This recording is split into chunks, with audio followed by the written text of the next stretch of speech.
नमस्कार शुभ बिहान यहाँहरूलाई। तपाईँहरूको नेपाल लाइफ इन्सुरेन्समा भएको बिमा लेखहरू यदि विलम्ब भइरहेको छ, छुट तपाईँको चाहिँ तिर्नुभएको छैन, रेगुलर छैन भने नेपाल लाइफ इन्सुरेन्स 25औँ वर्ष प्रवेशको अवसरमा नेपाल लाइफ इन्सुरेन्सले विलम्ब व्यतीत बिमा लेखहरूमा विलम्ब शुल्कको 50% छुट सुविधा ल्याएको थियो। त्यो छुट सुविधा जेठको 13 गतेसम्म 2082 साल जेठ 13 गतेसम्म मात्रै रहेकोले अब जेठ 13 गते आउनका लागि 10 दिन मात्र बाँकी छ।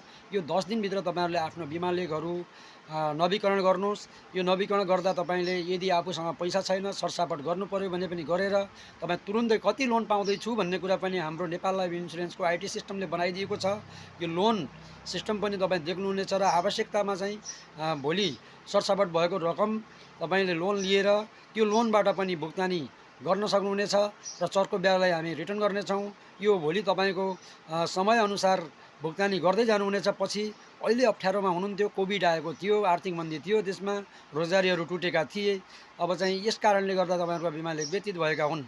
यी बिमा लेखलाई, यस्ता व्यतीत बिमा लेखलाई नेपाल लाइफ इन्सुरेन्स कम्पनीले मध्यनजर गर्दै नेपाल लाइफ इन्सुरेन्सको बिमकको पनि एउटा पहल कदमीमा यो एउटा छुट सुविधा आएको हो। बिमक समितिले पनि ठुलो यसमा चाहिँ देन दिएर यो पाएको उपलब्धिलाई हामीले रक्षा गर्न जरुरी छ। तपाईँहरूका हाम्रा बिमा लेखहरू अहिले नवीकरण छिटो गर्नुहोस्, हाम्रो अनुरोध छ। यदि तपाईँहरूले सम्पर्क गर्नु परेमा म देवप्रसाद जैसी 98 48 40 21 40 मा फोन सम्पर्क गर्न सक्नुहुन्छ। 98 48 40 21 40 मा पनि व्हाट्सएप चलिरहेको छ। यसमा बिमा शुल्क छुट सुविधा लिन नभुल्नुहोस्। धन्यवाद, नमस्कार।